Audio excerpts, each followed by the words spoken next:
Hello students, welcome back to Sachin math classes. जो हमारा MSc का मैथ चल रहा है फ्लूइड मैकेनिक्स एंड सेम्शियोलॉजी। जो फ्लूइड मैकेनिक्स पार्ट है कंप्लीट कर लिया है, अभी सेम्शियोलॉजी पार्ट चल रहा है। ठीक है, बहुत सारी यूनिवर्सिटी में फ्लूइड मैकेनिक्स अलग मैथ है और सेम्शियोलॉजी अलग मैथ है। तो मैं प्लेलिस्ट एक कंबाइन भी बना दूंगा और दोनों की अलग अलग भी बना दूंगा, टेंशन लेने की बात नहीं है। ठीक है, सेम्शियोलॉजी के आज लेक्चर नंबर 9 के ऊपर बात करेंगे हम। बाकी सभी के लेक्चर जितने भी एमएससी के मैथ मैंने अभी तक ये वीडियो जो ये मैथ है, बहुत सारे मैथ और भी पढ़ा दिए, सभी का लिंक नीचे डिस्क्रिप्शन में है। अगर आपको नोट्स का पीडीएफ चाहिए बेटा तो नीचे टेलीग्राम चैनल पे दिया हुआ है, टेलीग्राम चैनल पे आपको सब कुछ वहाँ पे अवेलेबल है। आज का टॉपिक हमारा P and S wave and there characteristics. बेटा पिछले लेक्चर में मैंने आपको पढ़ाया था रिडक्शन, क्या पढ़ाया था? Reduction of equation of motion. Equation of motion को किस में कन्वर्ट करवाया था? वेव इक्वेशन में हमने। वहीं से ये दोनों इक्वेशन आई थी बेटा। पिछला लेक्चर बहुत मोस्ट इंपॉर्टेंट लेक्चर था, मैं पहले भी बता चुका हूँ। वहीं से ये इक्वेशन आई थी हमारी, इसमें अल्फा स्क्वायर हमारा इसके इक्वल था।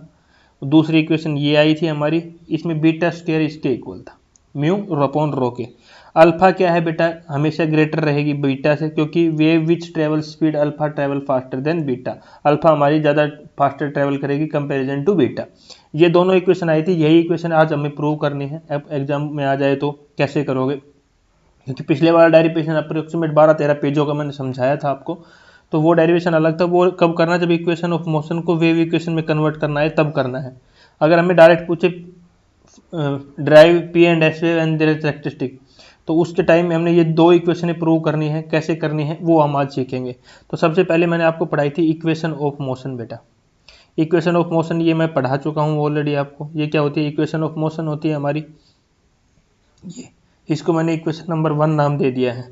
उसके बाद क्या बोल रहा है? हमें पता है कि ये u डॉट वी, पिछले लेक्चर में पढ़ा था, u dot del dot u हमारा किसके बराबर होता है? थीटा। ये सब पिछले लेक्चर से आएंगे बेटा। तो मैं इसको लिख सकता हूँ डेल थीटा, क्योंकि ये किसके इक्वल होगा? थीटा। तो ये क्या हो जाएगा बेटा? Del theta. ठीक है, बाकी पूरी इक्वेशन सेम रहेगी। फिर हमें क्या करना है? Applying divergence operator and v है, हमें इस पर डाइवर्जेंस अप्लाई कर देता, तो हर जगह क्या आ जाएगा? डेल डॉट लगा दूं मैं। तो यहाँ भी मैंने क्या लगा दिया? डेल डॉट लगा दिया। यहाँ भी डेल डॉट लगा दिया, यहाँ भी हमने डेल डॉट लगा दिया। हर जगह मैंने डेल डॉट लगा दिया है बेटा। ठीक है, यहाँ भी डेल डॉट लगा दिया, यहाँ भी डेल डॉट लगा दिया। ये समझ में आ गया कहाँ से आया? ये मैंने इसकी जगह थीटा पुट किया, फिर इसमें हमने डाइवर्शन लगाया, तो ये यहाँ पे आया। कंफ्यूज वाली कहीं भी कंफ्यूज नहीं करूँगा, डायरेक्ट बता दो तो बोला सर ये क्या कर दिया आपने। तो कहीं भी कंफ्यूज नहीं होना है, बिल्कुल प्यार से करेंगे हम लोग। ठीक है, उसके बाद ये क्या बोल रहा है? Lambda plus 2 mu del dot del theta minus, ये इक्वेशन आई हमारी। इतना सब में आ गया। अब सभी को पता है डाइवर्जेंस ब्रैकेट कर्ल एफ है हमारा यहाँ पे। ये हमारा डाइवर्जेंस है, अंदर कर्ल है, ये हमारा पूरा एक टर्म है बेटा। ठीक है, डाइवर्जेंस डॉट कर्ल है वो किसके इक्वल होता है? 0। तो बेटा ये टर्म तो पूरी किसके इक्वल हो गई? हमारी 0 के। अभी टर्म क्या बची? Lambda plus 2 mu del dot del क्या होता है? डेल स्क्वायर हो जाएगा, del square theta is equal to हमारी ये टर्म आ गई। ये किसके इक्वल होता है? थीटा के इक्वल होता है, ऑलरेडी पहले बता चुका हूँ। तो थीटा हो गया। अब इस इधर क्या किया? इस टर्म को दूसरी साइड लेके चले गए, इसके नीचे। इधर क्या बच गया? डेल स्क्वायर थीटा बच गया ओनली। ये टर्म इसके नीचे चली गई, और इसको हम क्या मान लिया बेटा? 1 अपॉन लैम्डा स्क्वायर, पहले ही बता चुका था। और यही हमें क्या करना था बेटा? प्रूव करना था कि लैम्डा स्क्वायर थीटा क्या है? 1 by alpha square curly square theta upon curly t square. यही प्रूव करना था। और where alpha square is equal to so and so value. तो ये थी बेटा हमारी। आगे देखो हमें इस पढ़ा है, this equation imply that deletion theta propagate in the form of wave. जो थीटा है वो प्रोपोगेट करेगा in the way form of wave with speed alpha, with speed is P wave. यही इसी को क्या कहेंगे? हम पी वेव कहेंगे। और P wave call is dilational wave. P wave को क्या बोलते हैं बेटा? डिलेशनल वेव भी बोलते हैं। तो ये था हमारा P wave. On the other hand हमें पता है कि डेल डॉट साइन हमारा 0 था, और डेल डॉट यू भी क्या था बेटा? 0 था। कब? ये अभी अगले केस में लेंगे, और ये पिछले ही लेक्चर में हमने ये दोनों चीज़ें सीखी थी।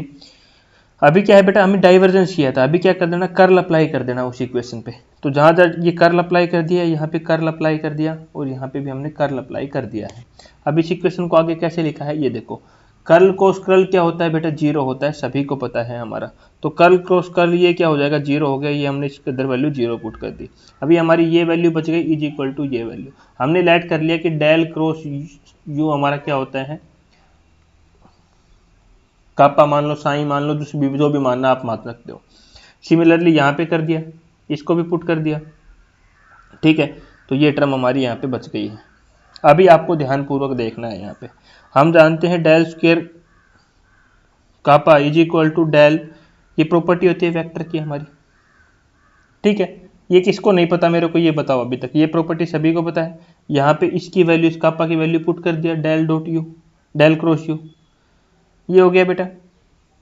अभी क्या होगा, ध्यानपूर्वक सुनो, हमें किसकी वैल्यू चाहिए, डेल क्रॉस साइन, इसकी वैल्यू चाहिए। तो बेटा सभी को पता है कि डेल डॉट यू हमने अभी थोड़ी देर पहले पढ़ा था, डेल क्रॉस यू, ठीक है। तो ये वैल्यू, ये वैल्यू क्या हो जाएगी हमारी, जीरो हो जाएगी बेटा, ये वैल्यू क्या हो जाएगी, जीरो हो जाएगी। तो इसकी वैल्यू क्या हो जाएगी, डेल स्क्वायर कापा हो जाएगी।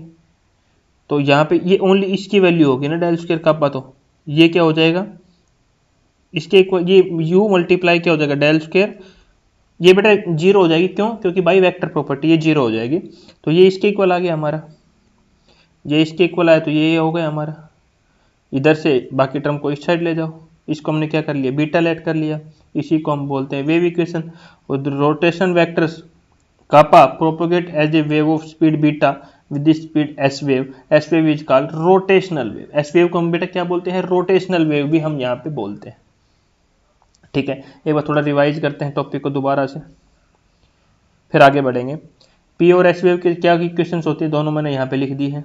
अल्फा हमारे हमेशा ग्रेटर रहेगा बीटा से।